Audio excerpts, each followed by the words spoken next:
आवाज़ विशेष कार्यक्रम में आपका स्वागत है।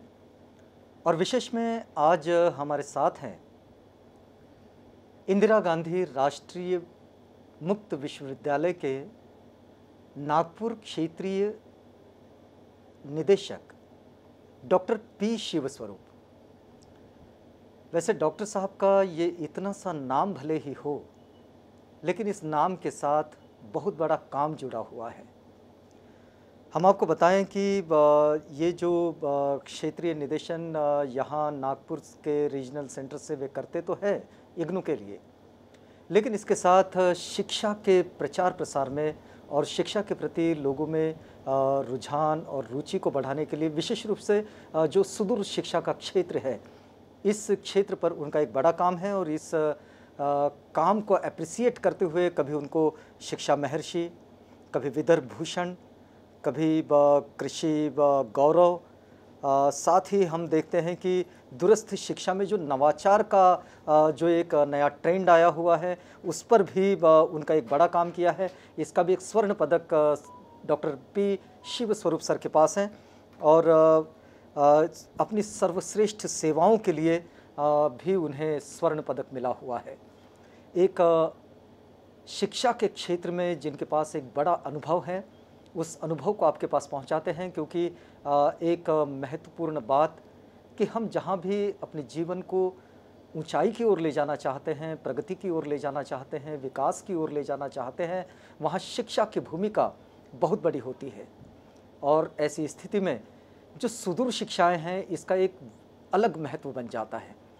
ये महत्व इसलिए बन जाता है कि लोगों के पास इतना वक्त तो नहीं होता, शिक्षा के प्रति ललक ज़रूर होती है, लेकिन वक्त कम होता है और शिक्षा नहीं मिल पाती। तो सुदूर शिक्षा उनके लिए बहुत बेहतर होता है। जो करस्पॉन्डेंस एजुकेशन होता है वो बहुत सहयोगी और कारगर सिद्ध होता है। तो हम लोग सीधे बातचीत करेंगे नागपुर के क्षेत्रीय निदेशक, इंदिरा गांधी मुक्त विश्वविद्यालय के जो नागपुर के जो डायरेक्टर हैं डॉक्टर पी शिवस्वरूप सर से। डॉक्टर साहब, कार्यक्रम में आपका स्वागत है। नमस्कार। नमस्ते। एक बात मैं आपसे ये समझना चाहूँगा कि इग्नू अभी परिचय का मोहताज तो नहीं रहा। इग्नू को लोग जानते हैं, इग्नू के नाम से, इंदिरा गांधी राष्ट्रीय मुक्त विश्वविद्यालय के नाम से जानते हैं, लेकिन फिर भी 1985 के बाद में जो इग्नू की स्थापना हुई और उसके बाद में इग्नू जो फैलता गया, लेकिन लोगों में आज भी एक बात जो हम देखते हैं कि लोग आज भी बड़े संभ्रम में होते हैं कि क्या ये जो पत्राचार पाठ्यक्रम जो होते हैं, क्या इनकी कोई मान्यता होती भी है या नहीं? आप क्या कहेंगे इस पर, कैसे समझाएंगे इसे? बहुत सही पूछा है। जी। आप तो जो लोगों का डाउट होते रहते हैं उसी के बारे में पूछा है जी।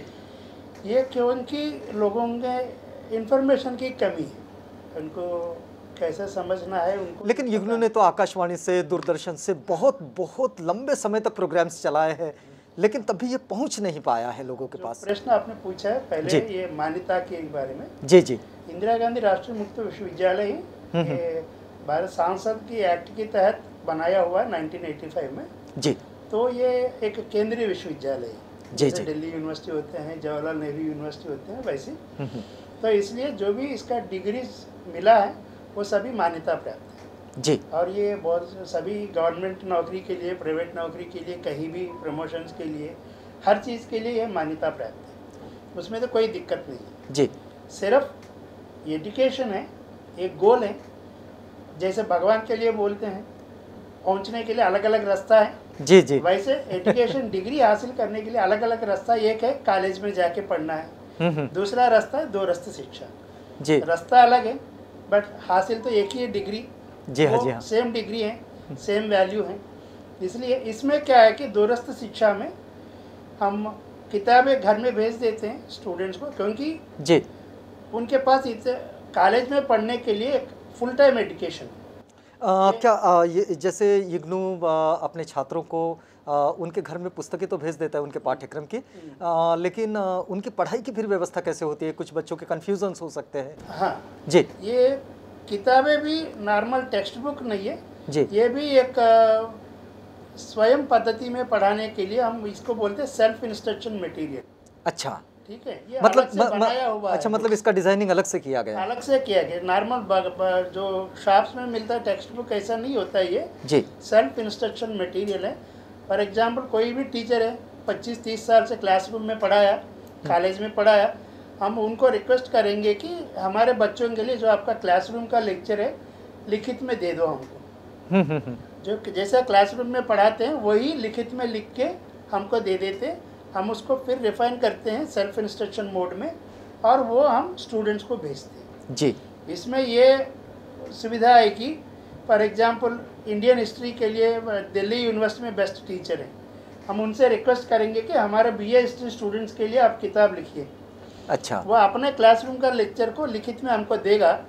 और आपको इसमें ये महत्व है कि दिल्ली यूनिवर्सिटी के पढ़ाया टीचर वो उनके लेक्चर आप नागपुर में बैठे, बुल्ढाना में बैठे या रायपुर में बैठे या बिलासपुर में बैठे जी, आप तक आपका घर तक पहुंच जाती है। यदि यूरोपियन हिस्ट्री का बेस्ट टीचर मद्रास यूनिवर्सिटी में है, वो हमारे लिए लेसन लिखेगा। तो इस हिसाब से जो इंडिया की बेस्ट टीचर्स हैं वो सभी बैठ के बनाया हुआ मटेरियल घर स्टूडेंट्स का घर घर तक पहुंच जाती है।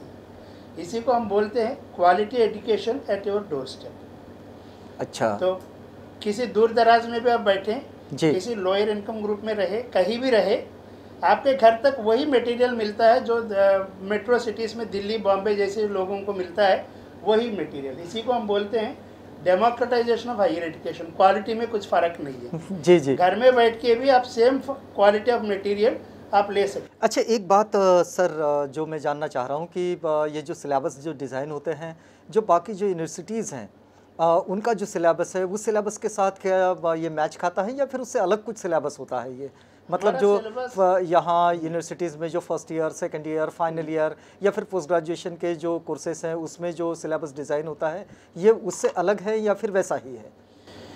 हमारा सिलेबस अभी तो अंडर ग्रेजुएशन के लिए बीए, बीकॉम, बीएससी वगैरह के लिए यूजीसी ने तय किया है कॉमन कोर सिलेबस। अच्छा, वही हम चलाते हैं। बट इग्नू में यह सुविधा है कि हम बुक्स बनाते हैं और नॉर्मल कॉलेज में तो एक टेक्स्ट बुक लेते हैं जी, टीचर पढ़ाते हैं, वो नोट्स भी देते हैं। बट हमारे में यदि बीए फर्स्ट ईयर का बुक्स हैं तो इंडिया के 15-20 सीनियर टीचर्स बैठ के मिला के लिखते हैं, वो हम स्टूडेंट का दरवाजे तक पहुंचाते हैं। तो ये क्वालिटी एजुकेशन जो हम बोलते हैं वो उनको घर तक मिल जाए। अच्छा, ये क्या सभी रीजनल लैंग्वेजेस में छात्र इसको दे सकते हैं? क्योंकि हमारा ये नेशनल यूनिवर्सिटी है जी, इसलिए हम इंग्लिश और हिंदी में देते हैं। जी, जैसे स्टेट ओपन यूनिवर्सिटीज़ भी अलग से, हाँ, हाँ, महाराष्ट्र में यशवंतराव जी, चव्हाण जी, जी, और मध्य प्रदेश में भोज ओपन यूनिवर्सिटी हैं। जैसी ओपन यूनिवर्सिटी से वो रीजनल लैंग्वेजेस में देते हैं, हम भी कुछ कोर्सेज देते हैं रीजनल लैंग्वेजेस में।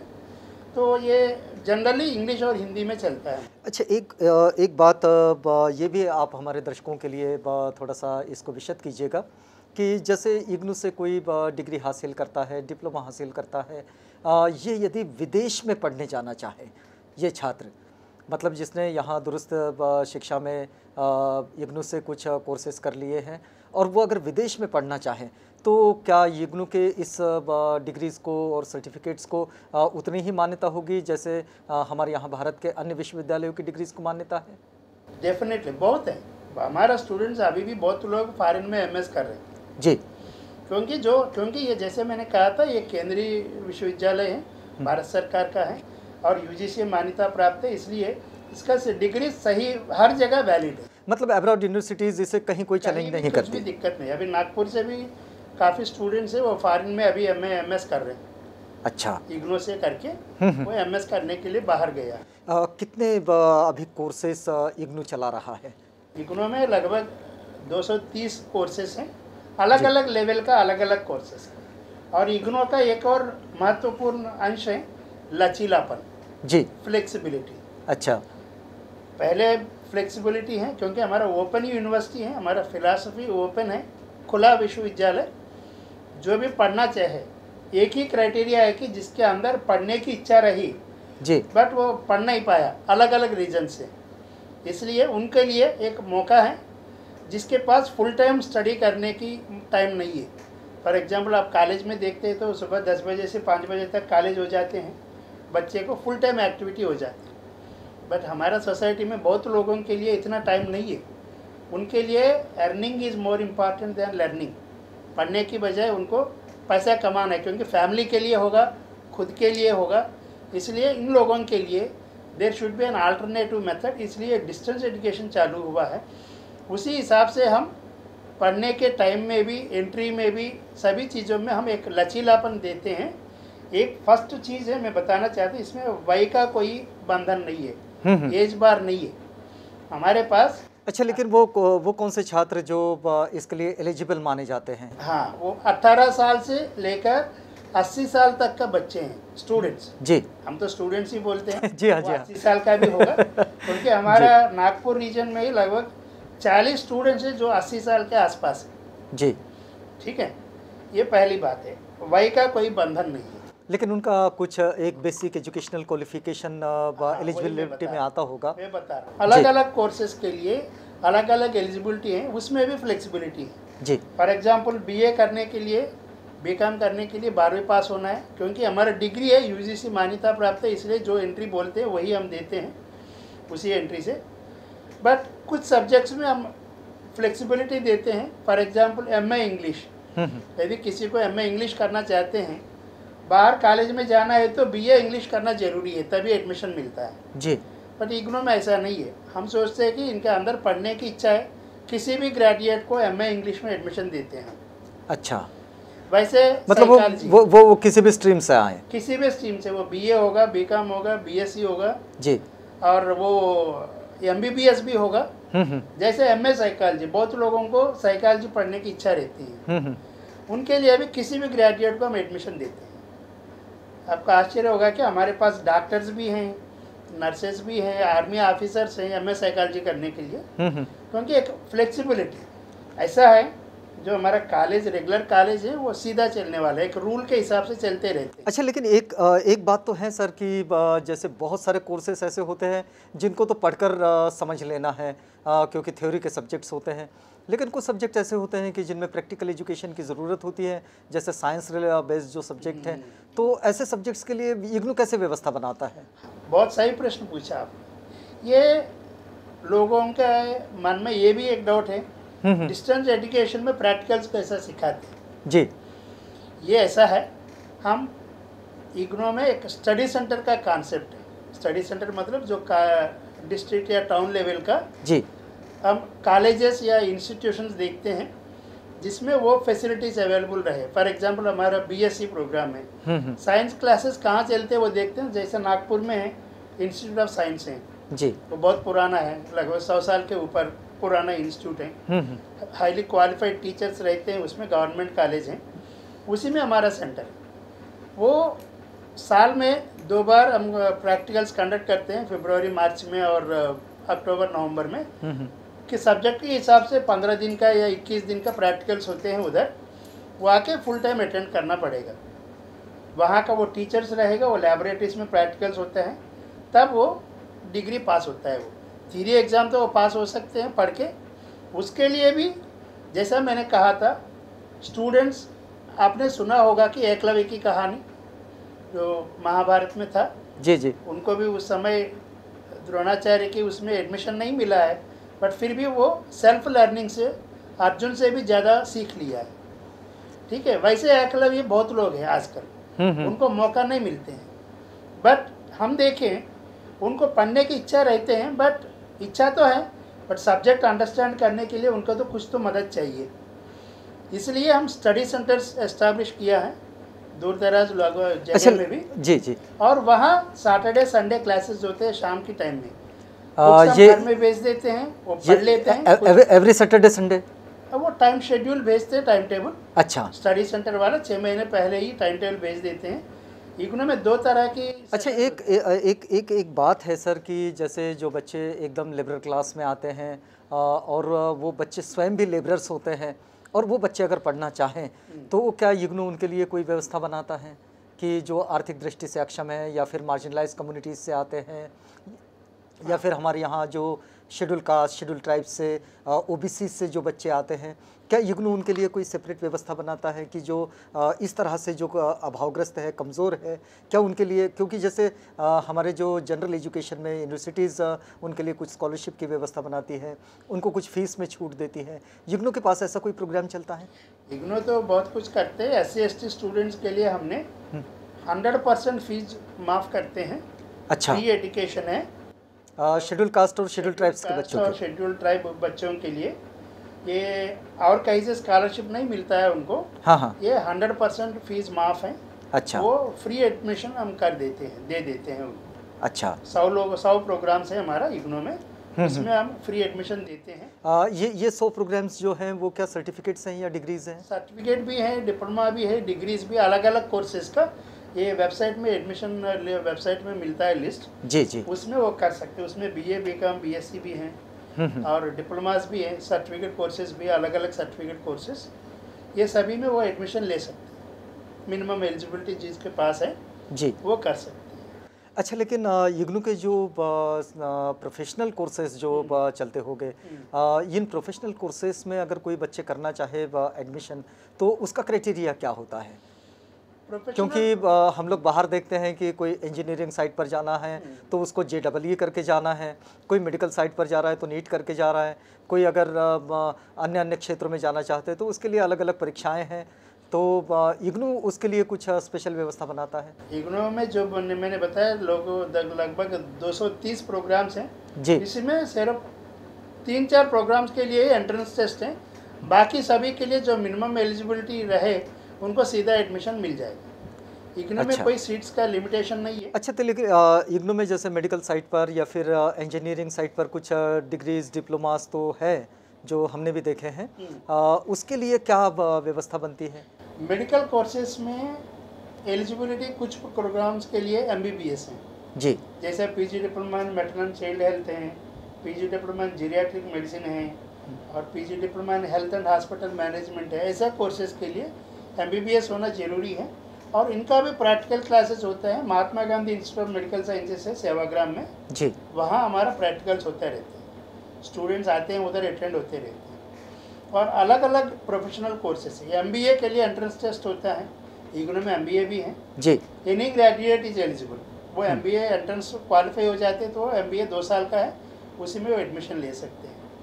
वैसे B.Ed प्रोग्राम है इग्नू में, प्रोफेशनल कोर्स है जो ग्रेजुएट होना है और डिप्लोमा इन एजुकेशन D.Ed या DLED वो किया है, उन लोगों के लिए एंट्रेंस टेस्ट रखते हैं, उसी में जो क्वालिफाई होते हैं मेरिट लिस्ट में उनको सीट्स मिल जाती है।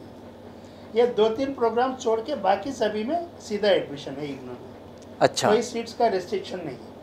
मतलब हर कोई इसमें अगर आना चाहता है तो वो ज़रूर आ सकता है। अच्छा, कुछ स्टूडेंट्स में ये भी बात होती है कि वो अपने जो रेगुलर एजुकेशंस होते हैं, मतलब जहाँ वो यूनिवर्सिटीज़ में पढ़ाई कर रहे हैं, मतलब इसमें करस्पॉन्डेंस में नहीं लेकिन रेगुलर कोर्सेज में स्टडी कर रहे हैं, वो अगर चाहे कि इग्नू में पैरेलल स्टडी करें तो क्या इसकी सुविधा बनती है? हाँ, ये बहुत अच्छा प्रश्न पूछा है। आजकल लोगों की जॉब पोटेंशियलिटी कम दिख रही, जी जी, नौकरी मिलने के लिए क्या करना है। बहुत अच्छा प्रश्न पूछा आपने। जो स्टूडेंट्स हैं अपने डिग्री के साथ साथ एक 6 महीने का सर्टिफिकेट कोर्सेस है इग्नू में, बहुत सारी है, लगभग 100 प्रोग्राम से सर्टिफिकेट कोर्सेस, उसी में किसी में भी एडमिशन ले सकते हैं। फॉर एग्जांपल मैं बताता हूँ आपको, जो एक कोर्स है certificate in communication and IT skills. आजकल बच्चे डिग्री में उनको 70-80% मिल जाते हैं मार्क्स, बट लोग बोलते हैं कि इंटरव्यू में कुछ बात नहीं कर पाते वो लोग, कम्युनिकेशन स्किल्स की दिक्कत है। कभी कभी लोग डर जाते हैं मुझे कंप्यूटर नहीं आता है, तो ये कोर्स में हम कंप्यूटर और कम्युनिकेशन दोनों सिखाते हैं। आपको आश्चर्य होगा कि यवतमल में हमारा एक सेंटर है पांडरकौड़ा में, वहाँ का जो ST बच्चे हैं जो डिग्री कर रहे हैं, वो पहले ही हमारा कोऑर्डिनेटर उनको बोल देते हैं फर्स्ट ईयर में आप ये कम्युनिकेशन वाला सर्टिफिकेट कर लो, सेकेंड ईयर के साथ एक फंक्शनल इंग्लिश जी। लोगों को ये भी डर है कि हमारा इंग्लिश अच्छा नहीं है। इंग्लिश आना इतना कंपलसरी नहीं है, बट मिनिमम तो आना चाहिए, बिल्कुल आना चाहिए। तो ये फंक्शनल इंग्लिश का भी एक कोर्स है, वो भी कर देते हैं। और तीसरे साल में दूसरा कोर्स हमारा फॉरेन लैंग्वेजेस का भी बहुत सारी कोर्सेज है, फ्रेंच है, रशियन है, जर्मन है, जापानीज, स्पेनिश, ये सभी नागपुर में उपलब्ध है, अलग अलग सेंटर्स में। जी जी जी। तो हम बोलते हैं कि आजकल फॉरेन कंपनीज बहुत आ रही इंडिया में, आप इंजीनियरिंग कर रहे, उसके साथ साथ 4 साल में 4 अलग अलग सर्टिफिकेट कोर्स कर लो। फॉर एग्जांपल कोई फ्रेंच कंपनी आया है, नागपुर में कंपनी खोला है, सभी बीटेक बच्चों को 70-80% मार्क्स ही मिल जाते हैं। किसी के हाथ में फ्रेंच लैंग्वेज का सर्टिफिकेट है, फ्रेंच कंपनी तो उनको ही प्रेफरेंस देगा। बिल्कुल। तो एक एडिशनल क्वालिफिकेशंस है। तो आज का ज़माना है पैरेलल प्रोसेसिंग का। जी जी। एक ही कोर्स एक ही लाइन पे जाता हूँ ऐसा नहीं है, क्योंकि आज के बच्चे मतलब बच्चे अपने रेगुलर एजुकेशन के साथ भी ये सर्टिफिकेट कोर्स कर सकते हैं। अलग अलग कोर्सेस, इग्नू में बहुत सारे ऐसा कोर्सेस हैं, वो करके। अच्छा, इग्नू के ही कोई 2-3 सर्टिफिकेट एक साथ बच्चे कर सकते हैं? हाँ, एक डिग्री के साथ या डिप्लोमा के साथ एक सर्टिफिकेट कर सकते हैं, ये हम अलाउ करते हैं। अच्छा, एक बात और दूसरी मैं समझना चाह रहा हूँ कि यदि कोई रेगुलर एजुकेशन में वो अगर साइंस विंग से डिग्री कर रहा है, डिग्री एजुकेशन मान लीजिए कि बीएससी कर रहा है या फिर एमएससी कर रहा है, और यदि उसे लगता है कि वो पैरेलल कोई बीए पढ़ें या फिर एमए पढ़ें, तो क्या वो इग्नू से इसके लिए एडमिशन कर सकता है? जनरली यूजीसी अलाउ नहीं करते ड्यूअल डिग्री अभी। नहीं, लेकिन अभी जो एक रिजोल्यूशन जो अभी पास किया है यूजीसी ने, तो उसको क्या अभी इग्नू ने लागू कर दिया है? अभी नहीं, अभी होगा जी। हम नोटिफिकेशन देंगे तो वो भी लागू करेगा, तो उसको देख के उसी हिसाब से वो कर सकते हैं, इफ दे आर अलाउड। मतलब ये संभावना बनती है अब? बनती है जी। अभी तक तो हम बोलते हैं कि ये सर्टिफिकेट कोर्सेस जी ले सकते हैं जॉब पोटेंशियल बढ़ाने के लिए, पैरेलली अलग अलग सर्टिफिकेट। जैसे फॉर एग्जांपल कोई भी एमएससी केमिस्ट्री कर रहे हैं जी, फॉर एग्जांपल, एक कंपनी में तो लैब में ही काम करना है, इग्नू में एक कोर्स है PG diploma in analytical chemistry जी। वो करेगा तो उनको लैब का इंस्ट्रूमेंट्स कैसा यूज़ करना वो सभी हम सिखाते हैं, उनको जॉब पोटेंशियल बढ़ेगा। जैसे कोई बी फार्मेसी या एम फार्मेसी कर रहे, उनके लिए भी एक इंटेलेक्चुअल प्रॉपर्टी राइट्स हैं, वो एक कोर्स है। वो कोर्स करेगा तो उनको कहीं नौकरी मिलने की चांसेस बढ़ जाएगी। जैसा कोई लिटरेचर कर रहे, diploma in creative writing in English जी, कैसे वो लिख सकते हैं, वो हम ट्रेनिंग दे देते हैं। तो इसलिए ऐसे कोर्सेज करके अपना नौकरी का पोटेंशियलिटी बढ़ा सकते हैं। अच्छा, एक बात और भी है सर कि जैसे कोई मेडिकल एजुकेशन में आगे बढ़ना चाहता है, उन्होंने एमबीबीएस किया हो या फिर चाहे अल्टरनेटिव मेडिसिन्स में जितने आयुष के जो विंग्स हैं उसमें अगर किसी ने ग्रेजुएशन किया हो और वो उसमें पोस्ट ग्रेजुएशन करना चाहता है, तो क्या इग्नू से वो कर सकता है? इग्नू में अभी मेडिकल वगैरह में पोस्ट ग्रेजुएशन नहीं है, बेसिक डिग्री भी नहीं है, एमबीबीएस वगैरह नहीं देते हैं हम जी, क्योंकि वो मेडिकल काउंसिल ऑफ इंडिया का वो अप्रूवल चाहिए। अभी हम तो जो इन सर्विस डॉक्टर्स हैं उन्हीं को वो स्किल्स बढ़ाने के लिए ये हम चांस देते हैं। अरे मतलब स्किल बिल्डिंग पर जो प्रोग्राम्स बेस्ड है वो प्रोग्राम्स पर काम हो रहा है। हम अभी चालू कर रहे हैं, अभी वो चालू है। अच्छा, लेकिन अभी आपने एक बात कही कि फॉरेन लैंग्वेजेस पर भी इग्नू काम करता है और इसके भी सर्टिफिकेशन कोर्सेस हैं, तो फिर बच्चे जो हैं वो तो ये नहीं जानते कि फॉरेन लैंग्वेज का अल्फ़ाबेट्स कैसा है और वो अपनी अपनी जो रीजनल लैंग्वेजेस है उसको जानते हैं, तो उनको टीचिंग गाइड कैसा होता है? इसलिए जो स्टडी सेंटर में क्लासेस होते हैं जी, उसी में ये सिखाते हैं उन्होंने। अच्छा, और आपने जो प्रश्न पूछा उसका भी एक सोल्यूशन है। अभी हमने ऑनलाइन क्लासेस, ऑनलाइन प्रोग्राम्स भी चालू किए, जैसे रशियन लैंग्वेज है, हाँ हाँ वो हमारा ज्ञान दर्शन टीवी चैनल है, उसमें भी क्लासेस चलते हैं जी, ऑलमोस्ट डेली चलते हैं, और वेब पोर्टल में भी क्लासेस चलते हैं और स्टडी सेंटर में भी क्लासेस चलते हैं। तो इसी में हम उनको सिखाते हैं, लेटर्स भी हो, स्किल्स भी हो। जैसे एमएस साइकोलॉजी उसमें प्रैक्टिकल्स भी हम कंडक्ट करते हैं, वो स्टडी सेंटर में जाकर प्रैक्टिकल्स कंडक्ट ले लेते हैं। यदि हम ऐसे समझना चाहें कि जो रेगुलर एजुकेशन है वो और ये जो करस्पॉन्डेंस एजुकेशन है वो, अगर इसमें करस्पॉन्डेंस एजुकेशन ज़्यादा इम्पॉर्टेंट है और ज़्यादा मायने रखता है, अगर ऐसी बात अगर हम समझना चाहें तो आप इसकी विशेषता क्या बताएंगे? डिस्टेंस एजुकेशन है, ये बहुत सारी लोगों को मद्देनज़र ये डेवलप किया है जी, ठीक है। जो आपको इसको एक क्लैरिटी के लिए मैं बता दूं, जो भारत सरकार का एक स्टैटिस्टिक्स होते हैं, 18 साल से 23 साल के बीच में कितने लोग कॉलेज में पढ़ रहे हैं, ठीक है। पूरा कॉलेजेस मिलके हम अभी 25% लोगों को ही हम सीट्स दे पा रहे हैं। जी। अभी आज की डेट में भारत देश में 900 यूनिवर्सिटीज़ हैं और लगभग 40,000 कॉलेजेस हैं, महाविद्यालय। ये सभी मिला के सिर्फ 25% यंग बच्चों को हम कॉलेजेस में एडमिशन्स ले रहे हैं। बाकी 75% 75% यंग बच्चे हैं कॉलेज में नहीं जा पा रहे। क्या उनके लिए पढ़ने की एक मौका तो नहीं देना चाहिए? देना चाहिए, उनको भी एक अपॉर्चुनिटी देना है। यूज़ करना नहीं करना उनकी इच्छा है। बहुत सारे लोग हैं दुनिया में, इनको पढ़ने की इच्छा रखते हैं, आगे बढ़ने की इच्छा रखते हैं, बट उनको मौका नहीं मिलता। मौका देने का एक मौका तो देना चाहिए लोगों को।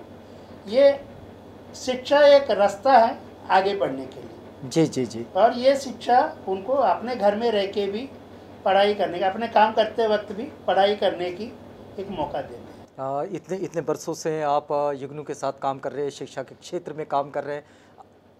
आपका ऑब्जर्वेशन क्या है कि इग्नू ने शिक्षा के क्षेत्र में, मतलब जिसको स्किल डेवलपमेंट अगर कहा जाए, मतलब सिर्फ डिग्री का वाटअप नहीं, सर्टिफिकेट्स का वाटअप नहीं, या फिर लोग डिग्री ले ले सर्टिफिकेट्स ले ले, क्योंकि बहुत सारे लोगों का ये भी होता है कि वो सर्टिफिकेट लेना चाहते हैं, डिग्री लेना चाहते हैं, लेकिन अगर स्किल के डेवलपमेंट में अगर आप देखना चाहे तो इसका इवैल्यूएशन आप कैसा करते हैं?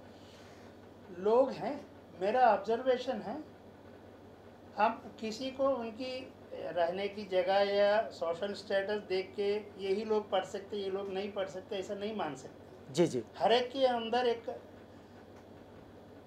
इच्छा रहती है, बट वो अंदरूनी रह जाती हैं, बाहर बोलने की मौका भी नहीं मिलते। नहीं, उसमें स्किल आपने कितना देखा विकसित होता मैं आपको एक बता दूं। जी जी। जब हमने पुरखेड़ा, एक गांव है गढ़चिरौली जिला में, जी हाँ, वहाँ जाके एक मीटिंग रखा है महिला, ये स्वयं स्व सहायता समूह वाला, सेल्फ हेल्प ग्रुप वाला लेडीज़ के साथ। जी।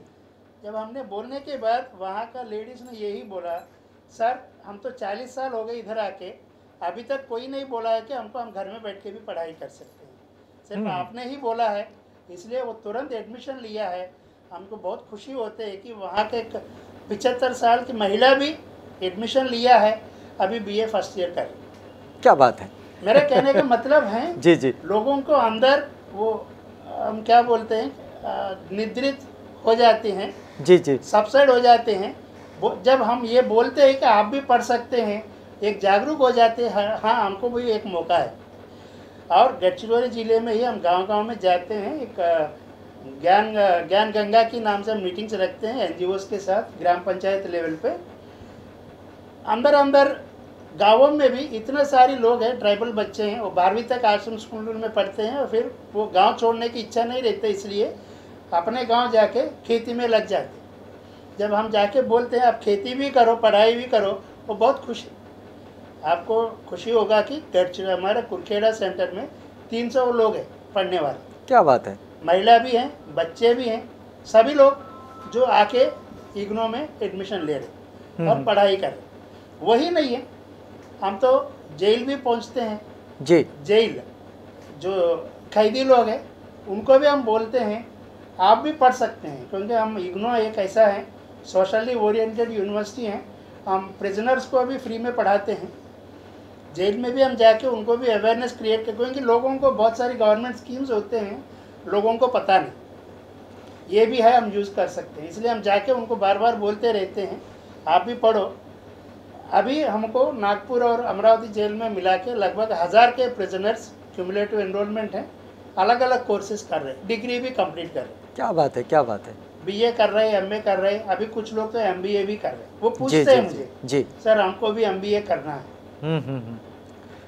सर बात इग्नू के विस्तार पर अगर की जाए तो इग्नू का विस्तार इतना बड़ा विस्तार है, पूरे देश में ये फैला हुआ है, लेकिन हमारे पास एक समय की भी सीमा है। अगर हम इस बातचीत को अगर कंक्लूड करना चाहें तो आप इग्नू के एक रीजनल डायरेक्टर के रूप में, जो कि नागपुर सेंटर को आप रन करते हैं, इसको आप डायरेक्शन देते हैं, इसके आप निदेशक हैं, तो क्या एक कंक्लूडिंग मैसेज होगा आपका?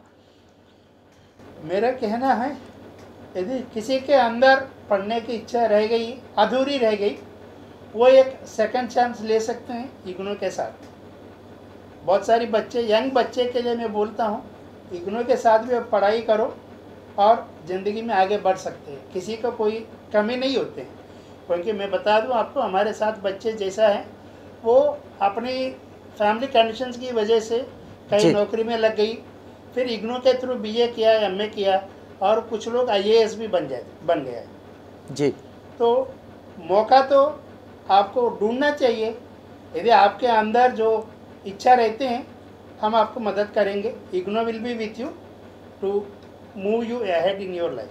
चलिए, देखिए, शिक्षा की कोई उम्र नहीं होती, और जिनकी शिक्षा की जो ललक है वो कहीं अधूरी रह गई हो, तो इग्नू के साथ, मतलब सुदूर शिक्षा के साथ, हम लोग इसे पूरा कर सकते हैं। हम बातचीत कर रहे थे Indira Gandhi national open university के नागपुर रीजनल सेंटर के डायरेक्टर डॉक्टर पी शिव स्वरूप जी के साथ। डॉक्टर साहब ने वैसे एक बड़ा मार्गदर्शन दिया है, लेकिन अगर आपकी जिज्ञासा बढ़ती है तो आप इग्नू के वेबसाइट पर जा सकते हैं। वहाँ विस्तार के साथ इग्नू के सारे सर्टिफिकेशन के, डिप्लोमास के और डिग्रीज़ के पूरे विश्लेषण के साथ विस्तार से पूरी जानकारी रखी गई है, और उसका एडमिशन का जो प्रोसेस है वो भी आप ले सकते हैं। अगर आप नागपुर के आसपास हैं और नागपुर सेंटर से संपर्क कर सकते हैं, या फिर आप जहां से भी इस कार्यक्रम को अटेंड कर रहे हैं वहाँ भी सेंटर्स है, आप अगर पता कीजिए तो लगभग सभी डिस्ट्रिक्ट प्लेसेस पर तो कॉलेजेस में इसके सेंटर्स मिल जाते हैं। आप जानकारी लेंगे तो आपको पता चलेगा। वेबसाइट पर तो इसकी पूरी जानकारी अवेलेबल है, लेकिन अपनी शिक्षा की ललक को आप पूरा कर सकते हैं। अब वो बात नहीं रही कि आप शिक्षा से दूर रहेंगे।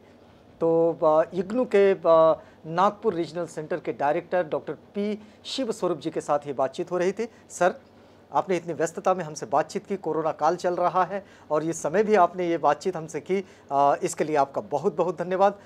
हम उम्मीद करते हैं कि बच्चों के लिए ये पूरा मार्गदर्शन बहुत लाभकारी सिद्ध होगा। तो यहाँ हम लोग आवाज़ विशेष में रुकते हैं, लेकिन आप बने रहिएगा आवाज़ इंडिया के साथ। प्रोग्राम आगे भी जारी है।